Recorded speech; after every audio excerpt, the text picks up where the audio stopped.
Agora o assunto são os hábitos alimentares, a mudança desses hábitos e quando é que a gente pode conseguir fazer com que o ser humano se alimente de uma forma mais adequada. Obviamente que a partir da criação, da educação, do berço, como falam sempre, né? Vem de berço, e do exemplo dos pais. Por que eu estou falando isso? Porque os números são assustadores em relação a crianças e adolescentes com distúrbios alimentares, ou muito acima do peso, ou muito abaixo do peso. Também a gente tem que prestar atenção nisso, né?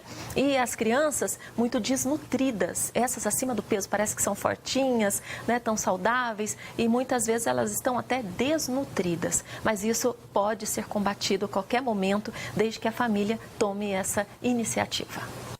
A obesidade e o excesso de peso têm crescido no Brasil. Segundo dados da Vigitel 2013, levantamento do Ministério da Saúde realizado anualmente sobre hábitos alimentares e estilo de vida, o excesso de peso atinge 50,8% da população, sendo 17,5% de obesos. Para evitar que se tornem adultos obesos ou com excesso de peso, os pais devem ficar em alerta e combater a obesidade infantil, principalmente nos primeiros anos de vida. Desde que a mãe acompanha no pediatra, que ela começa o aleitamento materno ou o complemento, quando a gente introduz o alimento para a criança vai começando a distinguir esses sabores diferentes, ela já vai começando a selecionar. Então, o que a gente orienta? Não deixe a criança selecionar. Sempre ofereça, mesmo que ela recuse inicialmente. Porque, às vezes, um sabor estranho a criança pode recusar. A publicação do Ministério da Saúde recomenda que os pais evitem dar às crianças de até 2 anos alimentos industrializados, enlatados, embutidos e frituras, com gordura e sal em excesso, aditivos e conservantes artificiais. A pediatra marilense falou sobre os casos que chegam no seu consultório. Eu recebo muitas crianças aqui que não se alimentam com frutas, legumes e verduras, que são os alimentos naturais, né? E que são os construtores do nosso corpo físico, porque contém os sais minerais importantes para o funcionamento do nosso corpo. Então, não é só o carboidrato, não é só a proteína, né? E nem a gordura. A gente tem os outros elementos que são importantes, as vitaminas e os sais minerais, que o nosso organismo precisa para que a gente possa ter todo o seu funcionamento normal. A recomendação da profissional é também com relação aos líquidos. Refrigerantes devem ser substituídos por sucos naturais, principalmente para as crianças. Hoje também é muito comum o uso exagerado, dos sucos de caixinha, dos refrigerantes. Então, são bebidas que devem ser assim priorizadas para um fim de semana, para um passeio, mas não para o dia a dia.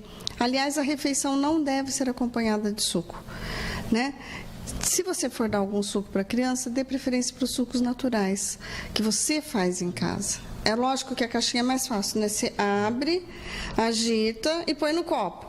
Mas um suco de laranja, na hora, ele tem muito mais vitamina do que um suco de laranja processado, Um suco de uva natural é muito melhor que um suco de caixinha, muito melhor que um refrigerante. Fora a quantidade de açúcar que você ingere nesses sucos, que é muito grande. De acordo com a Pesquisa Nacional de Saúde do IBGE de 2015, quase 1/3 das crianças com menos de 2 anos de idade tomam refrigerantes ou sucos artificiais. Esse percentual aumenta nas regiões de maior renda do país, como o Sul, 38,5%, Centro-Oeste, 37,4% e Sudeste, com 34,2%. Doenças graves podem ser diagnosticadas caso os pais não tenham hábitos alimentares saudáveis. A síndrome metabólica é uma delas. Uma criança que hoje não se alimenta bem, ela muda o ritmo do seu eixo hipotálamo hipofisário, da parte endócrina, que vai interferir na suprarrenal e vai ter uma liberação maior de cortisona, vai ter uma liberação maior, um estímulo maior nesse pâncreas. Por isso que existe uma grande chance dessas crianças que comem muito carboidrato amanhã terem diabetes de adulto, tipo 2.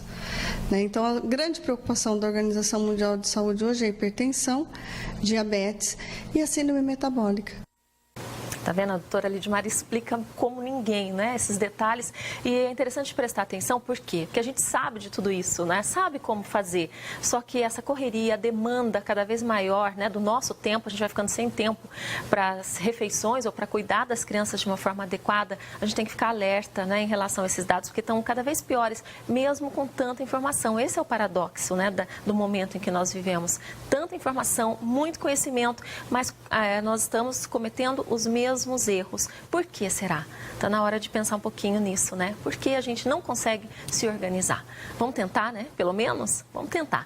Olha, e aqui o nosso programa vai chegando ao fim, agradecendo sempre a sua companhia e mais uma vez ressaltando que estamos à sua disposição pelo WhatsApp também, não é, para que você participe e nos ajude a fazer e a montar um conteúdo cada vez melhor para você, porque você merece. Obrigada por tudo e até amanhã.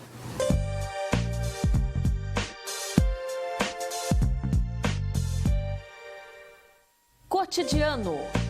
Oferecimento. Casa Sol. A Mega Loja.